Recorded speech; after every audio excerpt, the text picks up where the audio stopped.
welcome back for another book review. Today we're talking about this one. So this is Llewellyn's Little Book of Halloween by Mickey Muller. I think is how you're supposed to say that name. I decided to wear my cute little witch's hat because we're talking about spooky stuff. So here we are. It's part of their little book series. They've got a number of these from Llewellyn. This is the one that I think is hit outside of the usual demographic, and like people are not thrilled with that. So first and foremost, if you're expecting this to not be a witchy book, I don't know what you are anticipating. Like, this is from a pagan witchy publishing house. Like, that's all they publish. So, like, a lot of the comments were like, oh, it just focuses on, like, the New Age crap. And you're like, yeah, that's the point. That's the demographic this entire publishing house is gone for.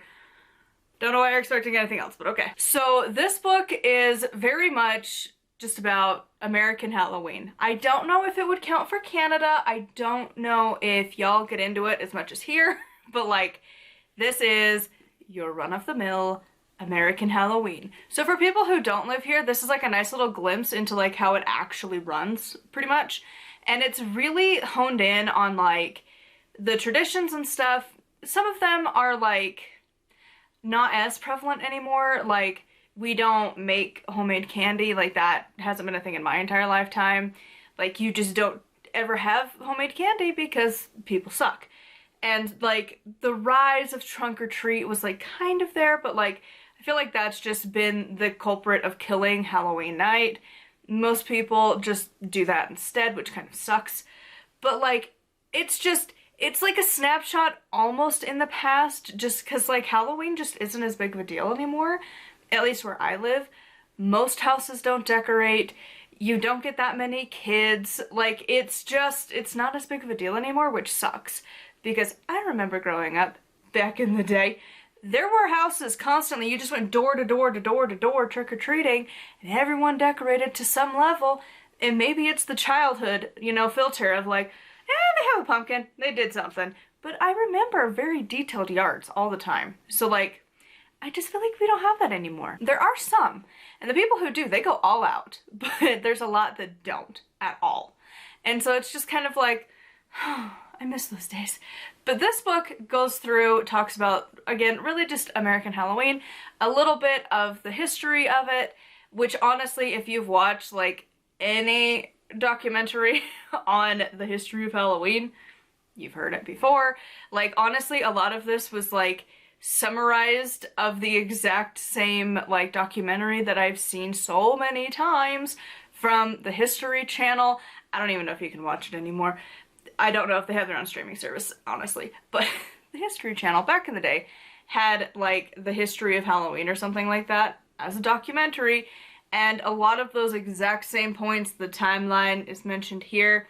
And like, it's just like, it's cool to know the history, but like, that it's just pretty brief.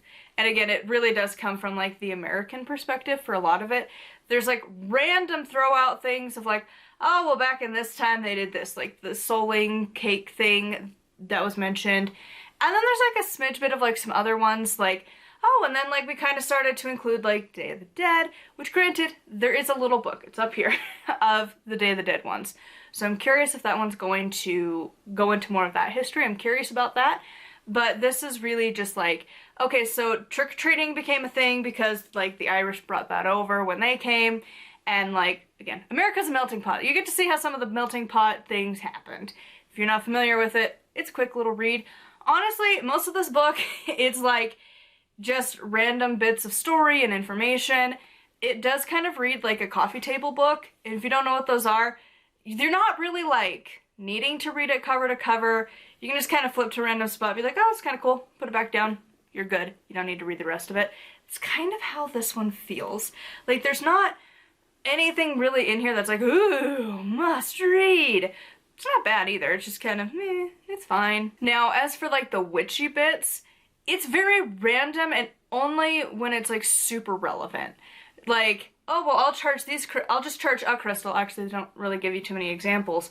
Or I'll do this thing because, and it doesn't actually give you like instructions for a lot of this. It just tells you what they do, which is fine, but it's kind of ironic that that's where everyone was like, oh my god. Where it's like, really? Like, again, it's a witchy publishing house, but whatever. But like, it didn't feel like as a witchcraft book there was like that much like witching in there. Again, it's really just a book on American Halloween, which is fine, because I'm sure people who live in like the UK would love to know what we do over here. Because like, well, it's not as big as it used to be. Pretty sure it's still bigger than like a lot of places in the world. Again, I don't know Canada. I don't know if you keep up with us or not, but like, it's still a big deal. And it's changed, and like certain areas I think just do it more. I mean, look at like, so we love amusement parks, so like watching like the Hollywood Horror Nights and like Disney's Not So Scary Halloween parties, like they have different names for across the country, but whatever. Like, those things are still really big. Here in Utah, there's plenty of like scare houses here. Like there's Nightmare on 13th because we have a 13th South Street. So like, if you're ever in Utah during spooky season, that place is scary. I don't know the parking situation though, and it's kind of ghetto, so like, be careful. But it's been there my whole life. It's always getting renovations. And even like the amusement park we have here in Utah, we have Frightmares. They do a whole lot. They have a bunch of haunted houses. The rides, like the kind of spooky rides we have gotten decked out new things. Like, they decorate all throughout the park. So like, it's still a big deal. It's just, Halloween night is just kind of sometimes, and maybe it's just where I live, and it's just like, the places I've lived just have not been it. I don't know. So anyways, overall, if you're intrigued with the idea of American Halloween, or you want just like a cute little cozy book, because like whoever was in charge of the graphics for this, like, they absolutely nailed it. Like, look at this art in the beginning. Like, look at that. It's so pretty. Like, they just, whoever was in charge of the graphics in here, like, it's just, it's super cute. My kind of Halloween style. But, like, I don't know. And, like, I guess that's another thing, too, to mention, is that a lot of these kinds of pages are the exact same information. Like, they will do this constantly, which I do feel like is kind of a, like, cop-out, where the information on this page is, like, the exact same word for word copy-pasted.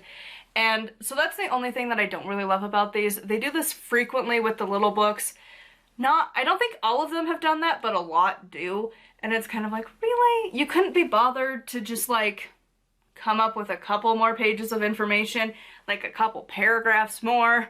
So, anyways, overall, these are cute little books, and I don't know that I would personally go out and buy this one, but again, I feel like it would be interesting from people who don't live here to see how they interpret, like, learning about, like, our culture for Halloween, because I know, like, from what I've heard, it's very different around the world.